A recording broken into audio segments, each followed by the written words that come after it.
Hello everyone, my self doctor cryptic spiritual and आज हम discuss करेंगे एक स्टोरी जिसका नाम है घोड़े उड़ाने की विद्या। पुराने समय की बात है। मानवी में एक विद्वान ब्राह्मण रहता था। उसकी बढ़ती प्रशंसा एवं लोकप्रियता से कुछ दरबारी चिढ़े हुए थे। उन्होंने षड्यंत्र करके विद्वान ब्राह्मण को किसी गंभीर अपराध में फंसा दिया। राज्य के विद्वान के अनुसार उस अपराध के लिए राजा ने उसे फांसी का हुक्म सुनाया। राजा की यही एक कमजोरी थी कि वह अपनी बुद्धि से कम चलता था और चापलूस दरबारियों पर अधिक भरोसा करता था। हर काम के लिए वह उन्हीं लोगों से मंत्रणा करता था। जिस दिन फांसी होने वाली थी उस दिन विद्वान ब्राह्मण अत्यंत शांत था। उसके मन में किसी के प्रति द्वेष या प्रतिशोध की भावना नहीं थी।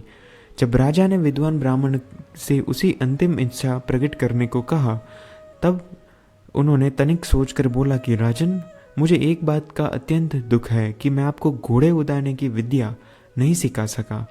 यह सुनकर राजा हैरान हो गए।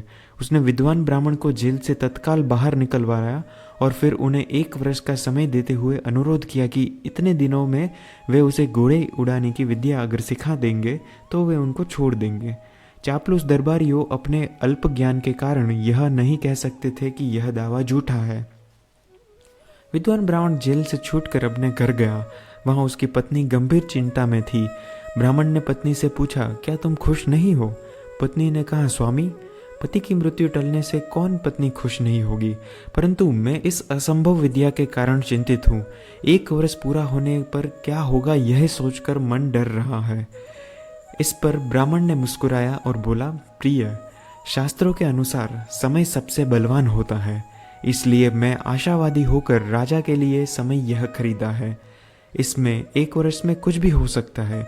राजा मर भी सकते हैं, उनमें सद्बुद्धि भी आ सकती है, या कोई और दूसरा राजा शासन कर सकता है जो ये पलट दे और मैं स्वयं, या तो फिर मैं स्वयं ही मर सकता हूँ। जीवन में सफल होकर सुखी जीवन जीना चाहते हैं तो आशावादी बने। जिन कल्पनाओं को हम साकार करने के लिए बार बार प्रयत्न करते हैं, प्रयास के आरंभिक दौर में हमें असंभव लगेगा, पर जैसे जैसे हम आशा के साथ कोशिश करते हैं तो हमें बिल्कुल ही सफलता मिलेगी। इस कहानी से हमें यही सीख मिलती है। अगर आपको यह कहानी पसंद आती है तो kindly like, share and comment.